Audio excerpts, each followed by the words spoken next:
और उसके बाद ही परिणाम, आपने 19 का परिणाम देखा क्या आया। इसी तरह की अब भी कवायद हो रही है, लेकिन ये भी जो कथित विपक्षी एकता है वो अधूरी है। उसमें आरएलडी के नेता नहीं जा रहे हैं, मायावती जी भी नहीं है, और भी कई नेता उसमें पूरी तरीके से शामिल नहीं हो पा रहे हैं। तो अब ये तो इसके निकलने के बाद ही पता चल पाएगा किस तरीके से चुनाव में इनका गठबंधन होता है, कर पाते हैं, क्योंकि सभी के अपने अपने मोटिव्स हैं। अरविंद केजरीवाल कह रहे हैं कि अगर वो जो अध्यादेश है उसका अगर कांग्रेस पार्टी विरोध नहीं करेगी तो हम उससे वॉकआउट कर जाएंगे। ममता बनर्जी कह रही हैं कि अगर वो वाम दलों से अगर कांग्रेस गठबंधन करती है तो हम साथ नहीं रहेंगे। तो इस तरह के सभी के अपने अपने मतभेद हैं, तो बड़ा कठिन है इस तरह की गठबंधन हो पाना। ठीक है, यानी मनोज जी देखिए, प्रशांत जी कहने की कोशिश जरूर कर रहे हैं यहाँ पर कि दल तो मिल रहा है, लेकिन दिल मिलना सभी का इतना आसान नहीं है, क्योंकि सभी के दिलों में कुछ ना कुछ जरूर चल रहा है। एक छोटा सा रिएक्शन मैं आपसे चाहूंगी। देखिए, कहीं ना कहीं अखिलेश यादव भी चाह रहे हैं कि सभी के सभी दल एक हो जाएं अगर बीजेपी को हराने 24 में,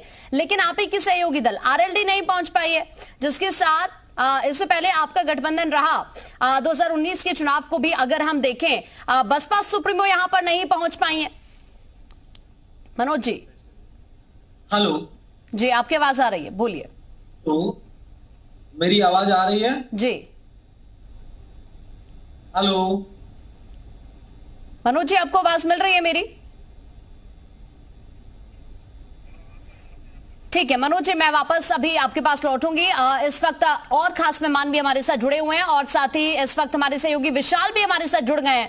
विशाल, चूंकि हम लगातार इस चीज को लेकर डिस्कशन कर रहे हैं कि क्या ये जो थर्ड फ्रंट बनाने की कवायद हो रही है, इसका फ्यूचर कैसा होगा, क्योंकि अब ज्यादा वक्त नहीं रह गया, 8 से 9 महीने का वक्त महज रह गया है 2024 के चुनाव को लेकर, और एक बड़ी तस्वीर आज जरूर नजर आ रही है। दिलों में सबके क्या कुछ है, क्या कुछ मंशाएं लेकर और क्या कुछ उम्मीदें लेकर यहां अलग अलग दल के जो नेता हैं वो मौजूद हैं, वो तो मीटिंग के बाद क्लियर होगा, लेकिन जरूर एक बड़ी तस्वीर आज पटना से दिख रही है। विशाल,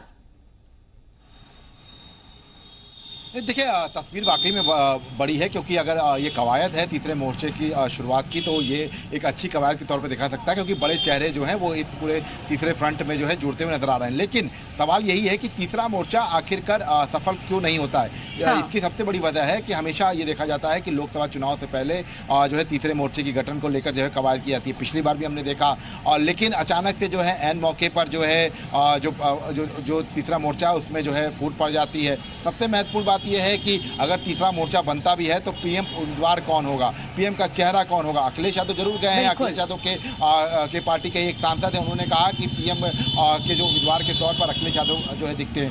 कांग्रेस अभी तक दूरी बनाए रखी हुई है। अगर आप देखिए तो उत्तर प्रदेश की अगर हम बात करते हैं तो बसपा ने जो है बिल्कुल साफ कर दिया है कि एकला चलो की राह पर चलेगी। तो विपक्षी एकता में कहीं ना कहीं से जो तमाम महत्वपूर्ण दल हैं इनकी बड़ी भूमिका होती है, लेकिन इनमें से कई ऐसे दल हैं जो अभी भी तीसरे मोर्चे के साथ नहीं जा रहे हैं, अपना स्टैंड नहीं क्लियर कर रहे हैं। तो ऐसे में तीसरे मोर्चे का भविष्य क्या होगा, ये फिलहाल जो है आने वाले दिन ही तय करेगा। समय बहुत कम रह चुका है। इसके साथ साथ तीसरा मोर्चा बनता भी है तो उसमें क्या कुछ जो है स्थितियां रहेंगी। हालांकि ये जरूर कहा गया है कि नीतीश कुमार ने कहा था कि वो केवल एक जो है टीम जोड़ रहे हैं और तीसरे मोर्चे को जो है बना रहे हैं। ठीक है विशाल, मैं अभी वापस आपके पास लौट रही हूँ। इस वक्त वैभव त्रिपाठी कांग्रेस से हमारे साथ जुड़ गए। वैभव जी, स्वागत है आपका। क्योंकि यहां से देखिए बड़ी पिक्चर तो जरूर नजर आ रही है, लेकिन अभी जिस बात का जिक्र कर रहे थे बीजेपी प्रवक्ता कि सभी के दिल में कुछ ना कुछ जरूर चल रहा है, और यही शायद एक बड़ी वजह है कि देखिए बीजेपी इस चीज का फायदा उठा लेती है। चाहे अरविंद केजरीवाल यहां पर पहुंचे हों, पश्चिम बंगाल की सीएम ममता बनर्जी, और बसपा सुप्रीमो पहले भी जिक्र कर चुकी है कि लीडरशिप पर बात होनी चाहिए, इसीलिए उन्होंने दूरी भी पहले ही बना ली है। क्या लग रहा है कि क्या वाकई जिस माइंडसेट के साथ आप लोग यहां शामिल होने के लिए पहुंचे हैं वो तस्वीर नजर आने वाली है आने वाले टाइम में थर्ड फ्रंट की? आप ये थर्ड फ्रंट क्यों कह रही हैं? आवाज इको हो रही है, थोड़ा सा ठीक करें। ये थर्ड फ्रंट नहीं है, 1 to 1 की लड़ाई। आज जो स्थिति है, देश की जनता इस तानाशाही सरकार से जो वादा खिलाफी और भ्रष्टाचार के लिए जानी जाती है, प्रचंड महंगाई और बेरोजगारी के लिए जानी जाएगी भविष्य में, इस सरकार के खिलाफ जनता मुखर है, और जनता चाहती है कि सभी एक हो और एक होकर लड़ें। जो लोग इसमें एक नहीं होंगे, जनता उनको दरकिनार कर देगी, तो ये तो उनको सोचना पड़ेगा। बात यह है कि जो भाजपा के साथी हमारे कह रहे थे कि दिल में खोट है, दिल नहीं मिल रहे, दल मिल रहे। अरे प्रभु, आप इस ताक में हैं कि कौन कौन लोग वहां नहीं जुड़ेंगे। आप बिखराव के लिए सोच रहे हैं।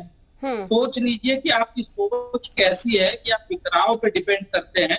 हम तो जोड़ने की बात करते हैं। हमारे नेता भारत जोड़ो यात्रा की देश की जनता के साथ जुड़े।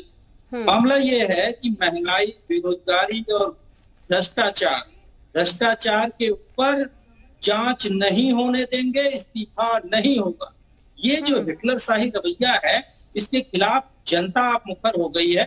और एक बात मैं आपको और बताना चाहता हूँ, ऐसा नहीं है कि भाजपा की सरकार को 100% लोगों ने सपोर्ट किया है। पूरे देश का जो वोटिंग परसेंटेज देख लेंगे आप, 37-38% वोट शेयर के साथ ये सत्ता में है। मतलब क्या है कि वोटों के बिखराव की वजह से ये सत्ता में आए हैं। जनता ये कह रही है कि इनके खिलाफ अब एक हो जाने की आवश्यकता है। और जैसा कि गठबंधन जो आज बैठक हो रही है, उसपे भी इस बात की चर्चा हो रही है कि लगभग 450 सीटों पे ये एक सहमति बन गई है कि 1 to 1 लड़ाई होगी। मतलब वोटों का बिखराव रोक दिया जाएगा। मेरा ये कहना है कि 38% वोट शेयर के अगेंस्ट अगर पूरे देश में मात्र 40-42% वोट शेयर एक साथ आ जाएगा, तो ये अहंकारी भ्रष्ट सरकार सत्ता से बेदखल हो जाएगी। लेकिन ये कह रहे हैं, बड़ी चुनौती है ये जो आप 37% वोट की बात कर रहे हैं। यही तो एक बड़ी चुनौती है ना कि पहले सभी विपक्षी दल साथ आए। तो आप अगर उत्तर प्रदेश की तस्वीर देखेंगे, आरएलडी ने भी दूरी बना ली है, बीएसपी ने अलग से दूरी बनाई हुई है, अपनी अलग रणनीति में बसपा सुप्रीमो लगी हुई है, बैठक कर रही है। तो ऐसा लग नहीं रहा कि उनके अंदर है कि वो विपक्षी दलों के साथ जो अन्य विपक्षी दल हैं, जो आज यहाँ पर पटना में भी इस वक्त मौजूद हैं, कि उनके साथ आने वाली हैं। आरएलडी ने एक पत्र लिखा है जयंत चौधरी ने, हाँ। उसमें ये है कि उनके पारिवारिक कार्यक्रम की वजह से वो नहीं जा पाएंगे और कुछ व्यवस्था होती है। अब ऐसा नहीं है कि नहीं, आप ये कहिएगा तलवार की धार पे दलों को खड़ा कर दिया जाए, नेताओं को। उनकी राजनीतिक व्यवस्था है, वो अपने हिसाब से जोड़ना चाहेंगे। और मैं ये नहीं कहता कि सारे, आप जो बात पे जोर दे रही हैं कि सभी विपक्षी दल एक, तो आपको लगता है क्या कि बीजेपी की एक भी सीट आएगी? सभी विपक्षी दल का मतलब हो गया सीधे 62% वोट शेयर। 62% वोट शेयर जब एक तरफा हो जाएगा, क्योंकि जनता का मूड है, दल मिल रहे हैं, वो तो एक राजनीतिक प्रक्रिया है, लेकिन जनता का दिल मिला हुआ है और जनता एकजुट हो गई है।